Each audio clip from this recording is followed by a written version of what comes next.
अगर मुझे mutual fund में एसआईपी करना है तो मैं ये 10 गलतियां भूल कर भी नहीं करूंगा। आप सबको मालूम है कि बहुत सारे रिटेल इन्वेस्टर गलत एसआईपी कर रहे हैं, कोई ज्यादा कमीशन दे रहा है, कोई नॉर्मल एसआईपी कर रहा है, और बहुत सारे ने तो बहुत सारी ब्लंडर करी है। तो इस वीडियो में 10 ऐसी गलती बताने वाला हूं जो एक इन्वेस्टर को नहीं करना चाहिए। अगर आप ये 10 गलतियां करेंगे तो नुकसान आपका होगा, तो वीडियो को पूरा देखिएगा। तो चलिए शुरू करते हैं। तो पहला पॉइंट है ब्लाइंडली ट्रस्टिंग बैंक एजेंट्स और एमएफडी। इनको वन बाय वन करके देख लेते हैं। तो बहुत सारे लोग बैंक के थ्रू जाके एसआईपी शुरू करते हैं।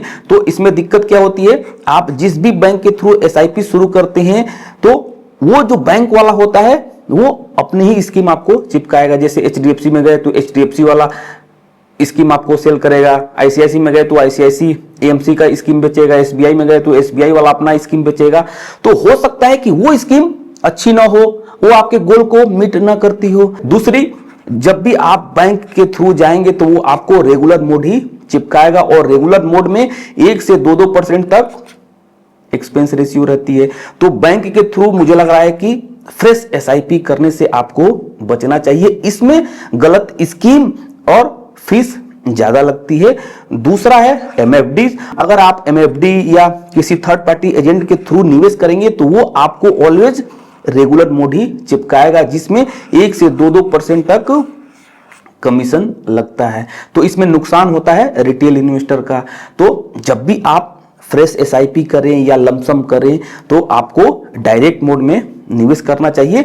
और तीसरा है ऑनलाइन, राइट। आप ऑनलाइन भी निवेश कर सकते हैं। बहुत सारे ऐप हैं जिनके थ्रू आप डायरेक्ट म्यूचुअल फंड में निवेश कर सकते हैं, जैसे जीरोधा कॉइन है, ग्रो है। इनके थ्रू अगर आप म्यूचुअल फंड में एसआईपी शुरू करते हैं तो उसमें आपका पैसा डायरेक्ट मोड में निवेश होगा, ना कि रेगुलर मोड में। यहां तक मैंने देखा है कि बहुत सारे रिटेल इन्वेस्टर तो एजेंट को अपना क्रेडेंशियल शेयर कर दिया है कि लो भैया तुम सब मैनेज करते रहना। तो ये गलत प्रैक्टिस है। आप अपना क्रेडेंशियल किसी को शेयर ना करें, और जब भी निवेश करें तो डायरेक्ट मोड के थ्रू। आपके पास अगर डीमेट और ट्रेडिंग अकाउंट नहीं है तो लिंक मैंने डिस्क्रिप्शन बॉक्स में मेंशन कर दिया है, जाके फ्री में अपना डीमेट और ट्रेडिंग अकाउंट ओपन करके डायरेक्ट मोड के थ्रू अपना इन्वेस्टिंग शुरू कर सकते हैं जीरोधा कॉइन में। दूसरा है ignoring tax implication and exit load. बहुत ही ज्यादा इंपॉर्टेंट है। जैसे मान लीजिए कि एक ए इन्वेस्टर है, 10 लाख का लमसम किया, राइट। इसको 9 मंथ्स में ही 2 लाख का प्रॉफिट हुआ, राइट। तो अब ये जो 2 लाख का प्रॉफिट गेन हुआ है इसको ये रियलाइज कर लेता है विद इन ईयर, राइट। तो इसमें दिक्कत क्या होगी बताइए। अगर आप within year capital realise करेंगे तो उस पर 20% का शॉर्ट टर्म कैपिटल गेन लगेगा, और विद इन ईयर आप एग्जिट कर रहे हो तो 1% एग्जिट लोड भी लग जा रहा है। लेकिन वहीं पे ये जो 2 लाख का प्रॉफिट रियलाइज कर रहे हैं आफ्टर 1 ईयर, तो इसमें 12.5% तक टैक्सेस है और 1.25 लाख तक एग्जम्प्ट है। तो ये 2 लाख का प्रॉफिट गेन आपने करा है तो 1.25 लाख इसमें माइनस हो जाएगा, राइट। तो 75,000 पर ही आपको अब सिर्फ 12.5% का टैक्सेस देना है। देख सकते हैं। तो जब भी आप म्यूचुअल फंड में निवेश करें तो टैक्सेस भी जरूर देखें। तो यहां पर अगर आफ्टर 1 ईयर हम कैपिटल गेन रियलाइज कर रहे हैं तो टैक्सेस भी कम लग रहा है, और यहां पर एग्जिट लोड जो 1% एक्स्ट्रा लग रही थी वो भी नहीं लगेगा, राइट। तो ये ध्यान में जरूर रखना चाहिए कि अगर आप विद इन ईयर या लॉन्ग टर्म में जो भी कैपिटल गेन रियलाइज कर रहे हैं, एक बार टैक्सेस और एग्जिट लोड जरूर देखें। अगला पॉइंट है stopping SIP during market crash. बहुत सारे लोग क्या करते हैं कि 10,000 की एसआईपी चल रही है, 20,000 की एसआईपी चल रही है, गोल नहीं देखेंगे, और जब मार्केट में गिरावट आती है तो भैया तुरंत फटाक से एसआईपी को स्टॉप कर देते हैं या एग्जिट करके चलो टाटा बाय बाय कर लेते हैं। तो इस तरह से पैसा बनेगा नहीं। मार्केट की गिरावट में आपको जो एसआईपी है बंद नहीं करना चाहिए। इसमें आपका जो एनएवी है एवरेज आउट हो जाता है, राइट। तो जब भी आप एसआईपी करें गोल बना के रिस्क देखकर फंड सेलेक्ट करें, और मार्केट की वोलेटिलिटी में मुझे लग रहा है कि एक लॉन्ग टर्म इन्वेस्टर को नहीं डरना चाहिए। अगला है focusing only on past returns and rating. वाह, कितना बढ़िया रिटर्न्स दे रहा है, राइट। कोई गारंटी नहीं है कि भैया अगर 3 इयर्स में वो 35% का रिटर्न्स दिया है तो आने वाले दिनों में भी वो रिटर्न्स अच्छा निकाल के देगा। तो जब भी आप म्यूचुअल फंड में एसआईपी करें, रेटिंग और पास्ट परफॉर्मेंस देखकर डिसाइड मत करिए कि मुझे इस म्यूचुअल फंड में निवेश करना है। निवेश करने से पहले आपको गोल देखना है, गोल के हिसाब से रिस्क फंड सेलेक्ट करके और भैया इन्वेस्टमेंट होराइजन सेलेक्ट करिए कि मुझे इस गोल के हिसाब से 5 to 7 ईयर्स तक निवेश करना है। उसके बाद फंड सेलेक्ट करिए। ऐसा नहीं रिस्क नहीं ले सकती हैं और पास्ट रिटर्न्स में इसने भैया इतना रिटर्न्स दिया है, सारे लोग बोल रहे हैं खरीदो, इसमें निवेश करो, राइट। तो इस तरह से एसआईपी करने से बचना चाहिए। अगला है not increasing SIP with top up. जो भी आप 10,000 की एसआईपी कर रहे हैं तो इन्फ्लेशन भी तो हर साल बढ़ रही है और आपकी भैया अर्निंग भी तो बढ़ेगी, राइट। तो इन्फ्लेशन को बीट करने के लिए जो भी आप एसआईपी कर रहे हैं उसमें 5 to 10% का टॉपअप जरूर करिए। मालूम है ना भैया, अगर टॉपअप कर देंगे तो आपको लॉन्ग रन में ह्यूज वेल्थ मिल सकता है, लेकिन अगर आप नॉर्मल एसआईपी करेंगे तो फिर नॉर्मल रिटर्न्स मिलेगा।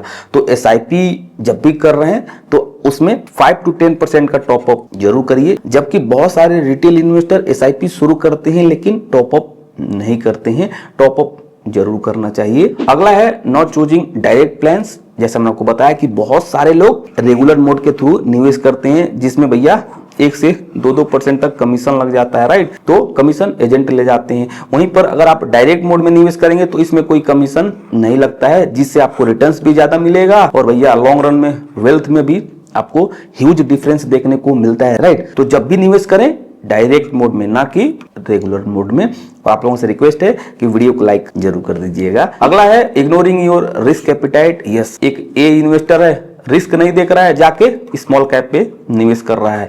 तो जब भी म्यूचुअल फंड में निवेश करें रिस्क जरूर देखें कि भैया आपकी एज क्या है, आपका गोल क्या है, कब तक निवेश कर सकते हो, कितना रिस्क ले सकते हो, उस हिसाब से आपको फंड सेलेक्ट करना चाहिए। ऐसा नहीं कि भैया उसने इस स्कीम में निवेश किया है तो मैं भी कर रहा हूं, नहीं। पहले अपना रिस्क एपिटाइट देख के बैलेंस एक पोर्टफोलियो बनाना चाहिए, राइट। अगला है पोर्टफोलियो ओवरलैप। जब भी आप म्यूचुअल फंड में निवेश कर रहे हैं, जैसे मान लीजिए कि 20,000 निवेश कर रहे हैं मंथली या 50,000, तो ऑलवेज आपको डाइवर्सिफाइड स्कीम्स में निवेश करना चाहिए। ऐसा नहीं कि भैया 50,000 निवेश कर रहे हैं तो सारा एक ही कैटेगरी में, लार्ज कैप में निवेश कर दिया या फ्लेक्सी कैप में या स्मॉल कैप में, नहीं। आपको सारे फंड्स में एक्सपोजर लेना चाहिए अपने गोल के हिसाब से, राइट। लेकिन मैंने बहुत सारे लोगों को देखा है कि 10,000 की एसआईपी है तो इसमें 3 या 4 स्मॉल कैप या फ्लेक्सी कैप पकड़ लिया है और उसी में एसआईपी कर रहे हैं। तो आपको ओवरलैपिंग से बचना चाहिए। अगला पॉइंट है blindly investing in thematic, sectoral and international fund. Market में नॉइज होती है कि भैया देखो इंडिया का मार्केट अच्छे से परफॉर्म नहीं कर रहा है, इंटरनेशनल मार्केट को देखो, ताइवान देखो, कोरिया देखो, नेस्डेक देखो, एसएनएमपी देखो। बहुत सारे लोग आपको मोटिवेट करते हैं, लेकिन मेरा मानना है कि पहले अपना गोल देखिए, राइट। गोल के हिसाब से फंड सेलेक्ट करना चाहिए। अगर एसआईपी का अमाउंट कम है तो इंडिया में निवेश करिए। अगर आपका एसआईपी का अमाउंट ज्यादा है 50,000, 1 लाख, तो पोर्टफोलियो का कुछ चंक 5 to 10% आप थीमेटिक, सेक्टोरियल या इंटरनेशनल फंड्स में एक्सपोजर ले सकते हैं। लेकिन 10,000 की एसआईपी है और पूरा पैसा सेक्टोरियल और थीमेटिक फंड या इंटरनेशनल फंड में निवेश करना मेरे हिसाब से सही नहीं है, क्योंकि उसमें बहुत सारे चैलेंजेस होते हैं। जैसे अगर आप थीमेटिक, सेक्टोरियल फंड में निवेश करते हैं तो हो सकता है कि आने वाले दिनों में वो सेक्टर कैसे परफॉर्म करेगा आपको नहीं मालूम, राइट। कैसे वो सेक्टर टर्न अराउंड होगा तो भारी नुकसान होगा, क्योंकि पूरा पैसा आपका एक ही थीम में लगा है। तो सेक्टोरियल और थीमेटिक फंड में जब भी निवेश करें रिसर्च करें और ये देखें कि भैया टोटल पोर्टफोलियो का 5 to 10% से ज्यादा ना हो। अगर आप इंटरनेशनल म्यूचुअल फंड में एक्सपोजर ले रहे हैं तो उसमें करेंसी का रिस्क रहता है और जो इंटरनेशनल फंड्स होते हैं उनमें एक्सपेंस रेशियो भी हाई रहता है। तो जब भी आप इनमें एक्सपोजर लें प्रॉपर कैलकुलेशन के साथ, क्योंकि सेक्टोरियल थीमेटिक फंड में रिस्क ज्यादा रहता है। अगला पॉइंट है yes, choosing the wrong investment platform. बहुत सारे मैं नए इन्वेस्टर को देखा है कि गलत प्लेटफॉर्म के थ्रू अपना एसआईपी शुरू करते हैं, तो आप मेहनत से पैसा कमाते हैं और बहुत सारे रिसेंटली अभी फ्रॉड भी हुए हैं। तो जिस भी प्लेटफॉर्म के थ्रू आप निवेश कर रहे हैं पहले ये देखिए कि वो सेबी द्वारा रजिस्टर्ड है या नहीं है, राइट। सेबी द्वारा रजिस्टर्ड है, ओके। उसके बाद से आपको देखना है कि वो रेगुलर मोड आपको देता है या डायरेक्ट मोड। तो जो प्लेटफॉर्म आपको डायरेक्ट मोड प्रोवाइड कराता है उसी के थ्रू आपको एसआईपी करना चाहिए। तो अगर मैं आपको बताऊं तो जीरोधा कॉइन के थ्रू आप अपना अकाउंट ओपन कर सकते हैं। वो लोग रेगुलर मोड रखा ही नहीं है, सारे डायरेक्ट स्कीम्स ही आपको उस प्लेटफॉर्म पर मिलता है। तो आप जीरोधा में अपना फ्री में डीमैट और ट्रेडिंग अकाउंट ओपन कर सकते हैं। लिंक मैंने डिस्क्रिप्शन बॉक्स में मेंशन कर दिया है। सेबी द्वारा रजिस्टर्ड ब्रोकर है और इसके थ्रू आप किसी भी म्यूचुअल फंड में एसआईपी करते हैं तो डायरेक्ट मोड में होगा, तो रेगुलर का कोई झंझट ही नहीं है। तो एसआईपी के लिए बेस्ट है क्वाइन। तो लिंक मैंने डिस्क्रिप्शन बॉक्स में मेंशन कर दिया है, फ्री में अपना अकाउंट ओपन कर सकते हो। लास्ट में एक बोनस है, investing without clear financial goals. बहुत सारे लोग गोल नहीं बनाते हैं, रैंडम इन्वेस्टिंग करते हैं, तो भैया रैंडम